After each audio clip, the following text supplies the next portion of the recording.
Dr. Billy DeMoss, for being here. Thank you. I consider you a beacon of originality, master of ceremonies, entrepreneur, ambitious educator. You know, just you're doing so much in the world.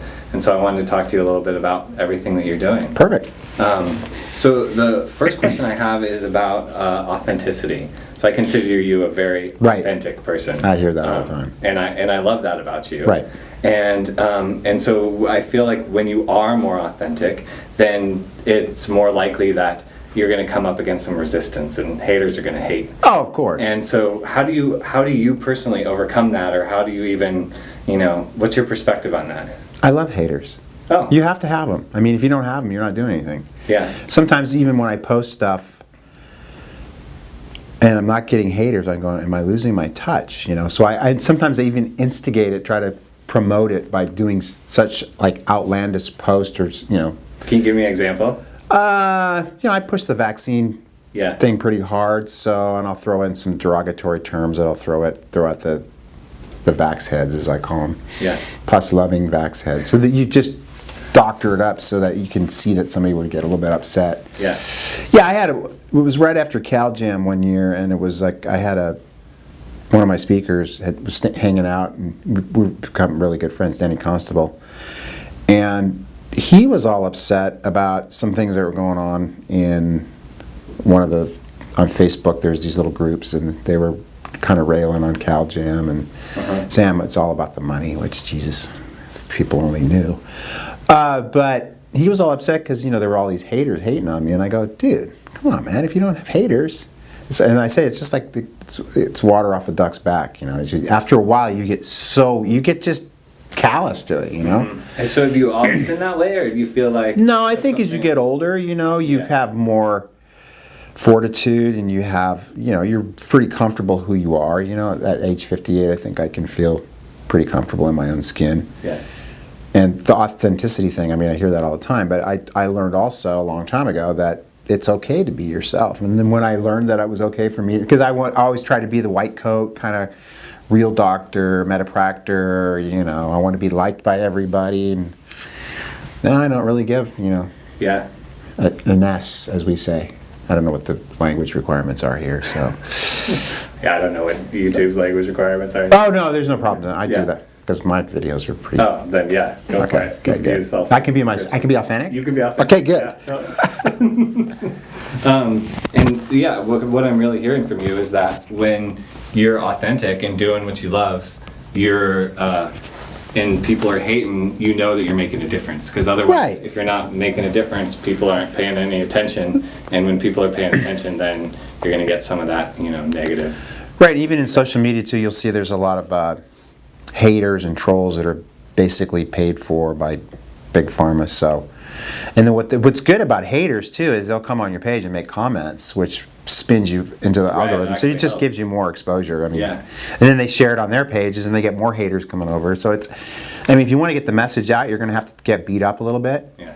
And I've really learned to be good with the ban and delete button, which is, I only delete them if they're really being like, nasty. Real nasty. Yeah. Some nastiness I can handle, but, Yeah. Yeah. Some people cross. Plus, there's just that thing of power, just ban and delete. So. Yeah. Right. Right. That's a good thing. Cool. Well, I'm gonna shift gears a little bit. I'm curious what your feeling is on the current culture in chiropractic, and also what your vision is for improvements that could be made in the culture of chiropractic in the next 10 to 20 years. Good question. The culture is divided. We've got some people that really resonate with what I consider real chiropractic, which is more than just the back pain model. And then you've got people that are more allopathically minded, that want to bring drugs into the profession. And we just had this discussion. I was just with Patrick Gentempo, and he said upwards of 85% of the people in our profession want drugs. And I'm thinking to myself, I was blown away. Don't quote me on that. Sometimes my brain does weird things.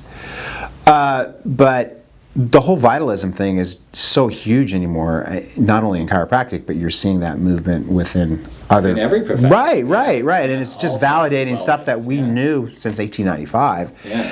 So why anybody would want to, go back and go back to more of a symptom relief model is beyond me. I mean, because it's a wonder what we do. I mean, it's a beautiful profession that we have, and you know, for people not to embrace it for what it really is it's sad when you're just looking at taking people. Because I see that too. I mean, I've had, you know, people come to me that have been to other chiropractors, and you know, they don't really get the story a lot of times, and the story's probably more important than them getting adjusted. I've said that so many times, and I think BJ said that before me, so I'll paraphrase him a little bit. Standing on the shoulders of giants. Yeah, baby. Yeah.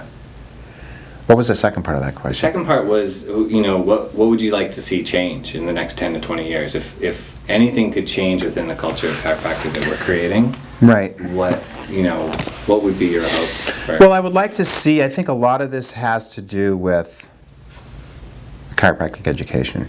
So I think there needs to be more emphasis in the schools on getting more philosophy into the schools, a more vitalistic paradigm.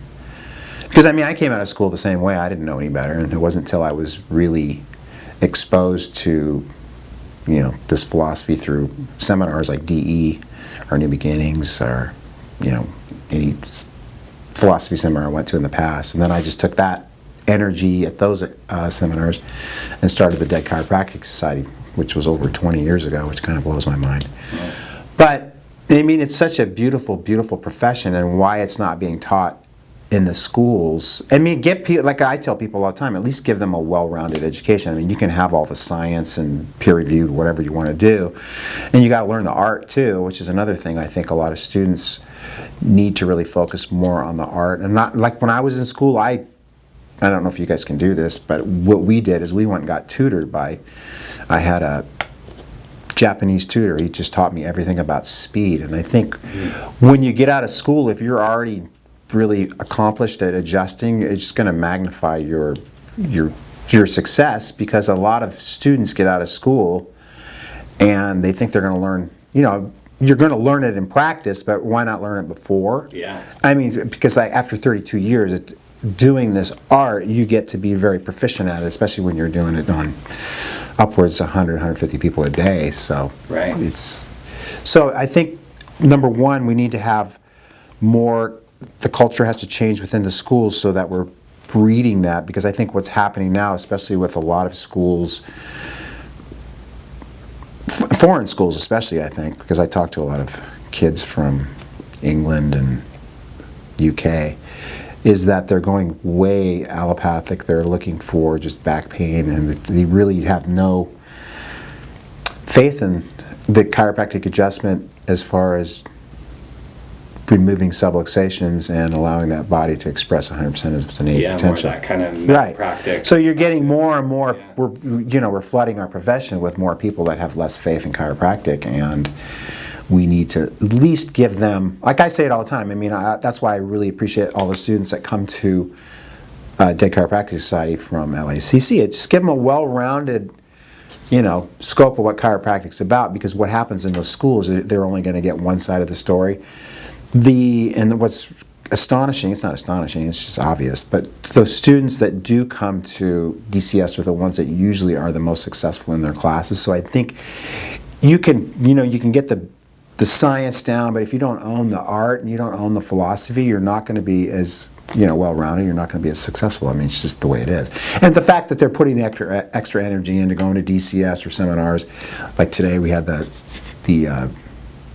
little seminar I did with Peter Morgan. Yeah. Those students that go take the extra mile are those ones that are going to be probably the most successful in their class. Yeah. I mean, what I'm hearing from you is that, you know, the science is important naturally. Of course. To know the body. I mean, I'm a science head. I was a Yeah. chemistry major. You know, but at the same time, like, really what people are going to look to you for when you're actually out in practice is the art, your ability Right. to do the Right, adjustment, of course. and the philosophy, the perspective that you have on life that's inspiring and motivating and magnetizing to the people that are in your practice. So Right. that's really what's going to, you know, lift you up. Right, and I think part of that is to, you know, it's good to have the art, the science, and the philosophy, but it's also important to have the most important aspect, which is the heart and the love for people. And I mean, you can't put that in people. That's not an outside-in job. That's an inside job. Yeah. And I mean, I've been really fortunate in my practice that I truly, truly, really love the people that I take care of. Of course, there's some people I love more than others, but you know, you got some people that are a little bit cantankerous. They're not gonna, but you love them in their own way. Yeah, right. Even those cantankerous people. Right. Like, you know, you still. Sometimes you got to put them in their place though too, because I really, you know, feed off people's energy, and when you have really positive energy in your office, that translates into positive healing with people. So if you've got somebody that comes in with the stinking thinking, sometimes you gotta kind of like take them in a private room and say, hey, this is what we're going to change. Yeah. And not in a negative way. You just want them to understand that they have to be positive if we want to get the results they want to get. Yeah. So It's kind of that tough love school. yeah, totally. Yeah. Awesome. So the next question I have is kind of about chiropractic as a whole. And I feel like something I keep hearing in the chiropractic world is creating this unified front. And so I wonder if you have any take on what we need to do as a profession to kind of create a more unified front. I don't think it's possible, to be honest with you, just because you have so many different personalities within chiropractic. Yeah. That, I mean, you got people with, you know, that lead that orthopractic movement where everything's back pain and they have no, you know, appreciation for subluxation. It's going to be hard to get those people on our front, and you know, vice versa. We're not going to get on their front. So there's always going to be division in the profession, which I don't think is bad. I mean, I think it just shows that there's some diversification.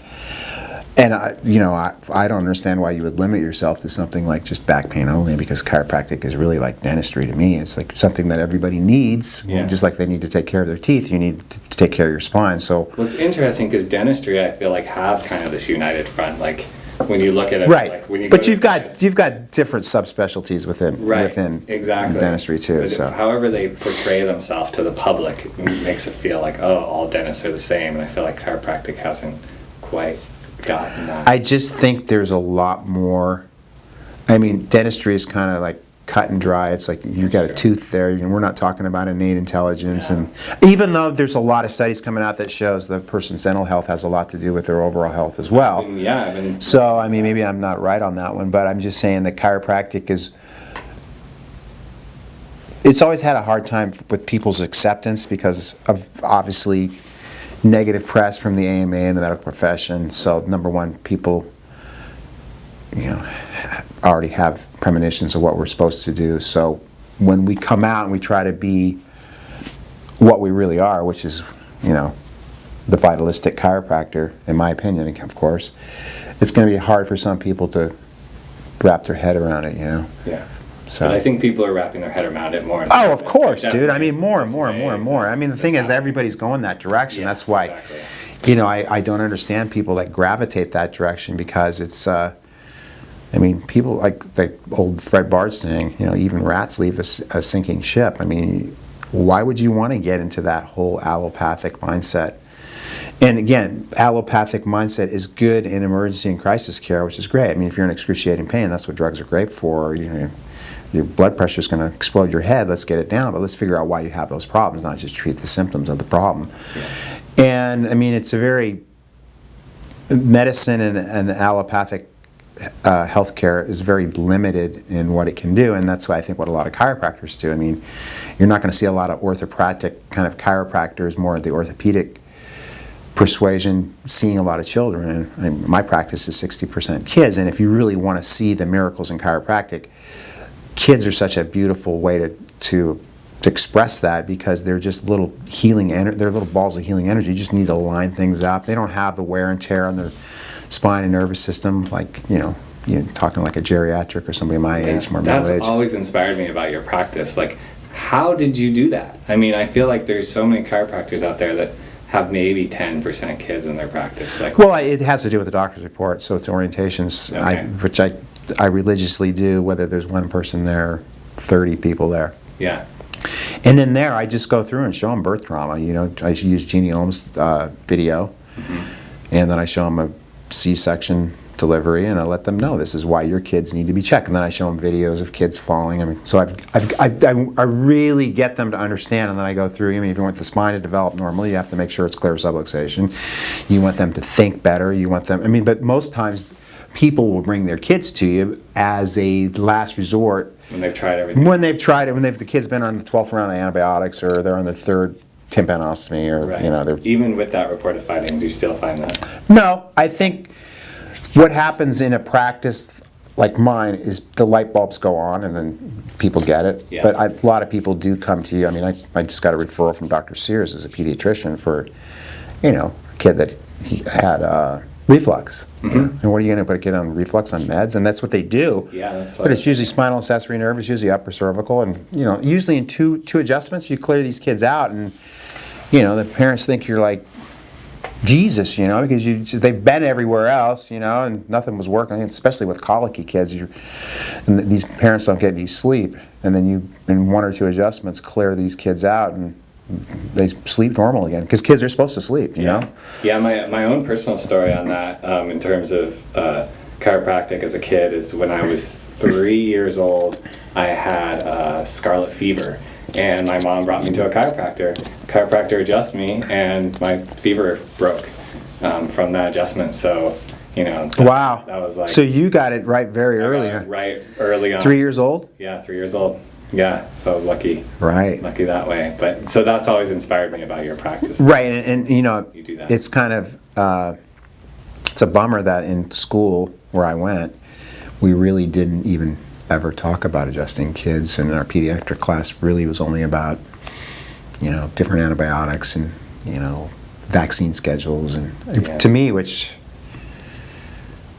it's wrong, because chiropractic is really about kids, which are and Fred Schofield said that. I mean, what do you need to go to do a pediatric class for? All they are is just smaller adults. The bones are smaller. Well, and they're more responsive too. Right. It seems like their they're nervous amazing. systems are Right. just like, oh, okay, this is my innate. You adjust them, get them cleaned up diet-wise, because a lot of kids have horrific diets too, and sort of the parents. So sometimes you have to really, and people say that, they'll call me a mixer and stuff, because I do talk nutrition, but the reality is BJ and Dee Dee weren't adjusting people that were eating Cheetos and slushies different environment. And ding dongs. Do they still make ding dongs? I don't know. I think so. Okay, all right. He knows.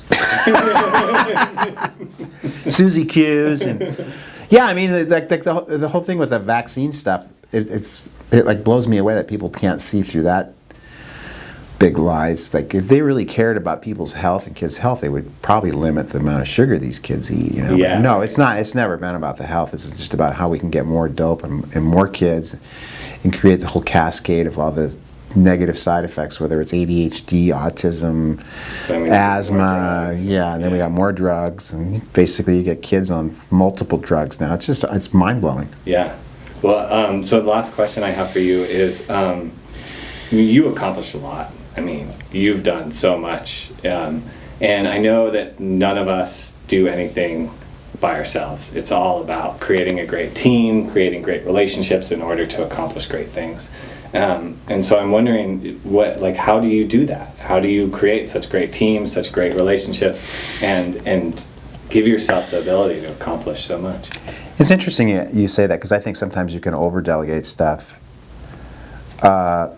I think it was the first or second year we did CalJam, there were some people over from Australia, and they'd come and seen what we had produced, and then they came up to us and they wanted to know how we did put this program on, and they asked how many people were on our team, and Jane and I just looked at each other and we just did it ourselves. We never really figured we needed the help. We did DCS every month, which was 100 people.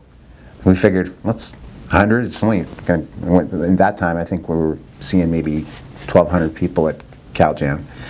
And we didn't know any better. But more recently, as we've really increased production, and obviously we have a lot of social media stuff that I have a full-time video guy, I have a full-time person doing copyright for me, even though it's not obvious by my post, but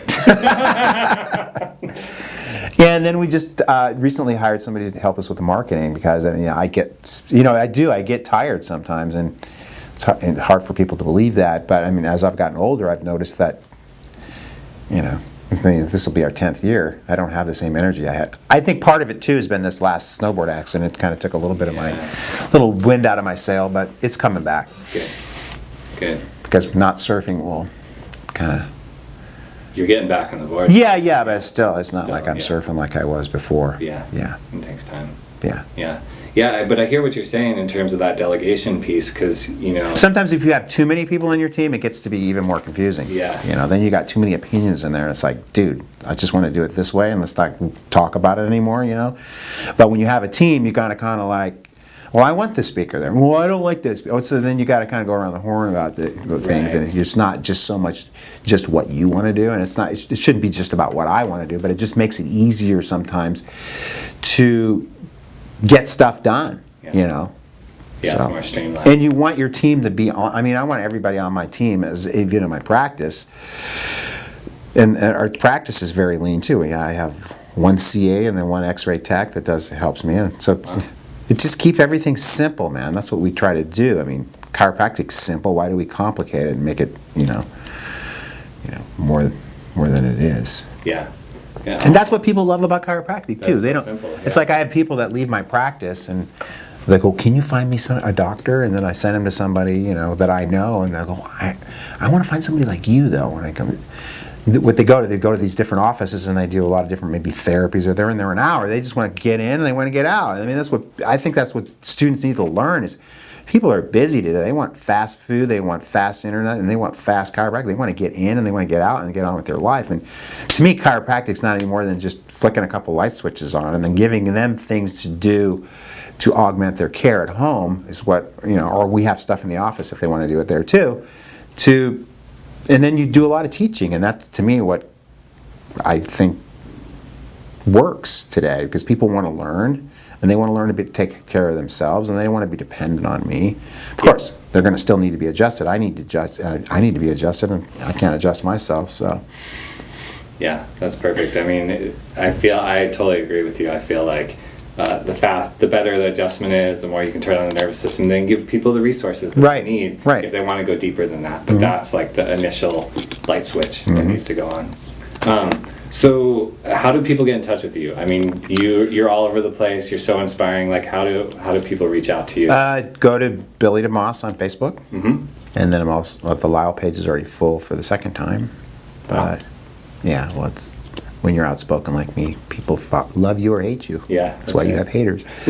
We also have CaliforniaJam.org. Okay. What else do we have?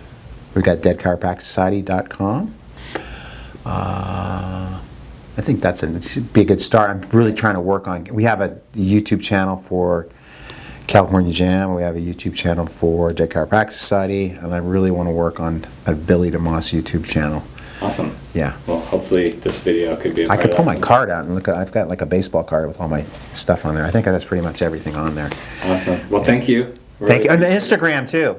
Yeah. Yeah. So. Well, and we'll put all those links in the bottom. Perfect. So you can find it easy. Perfect. That's what we do when we Yeah, do videos that's too. the easiest Yeah. way to do it. Awesome. Well, thanks for your time. All right. Thank you, bro. It was awesome. Yeah. My pleasure.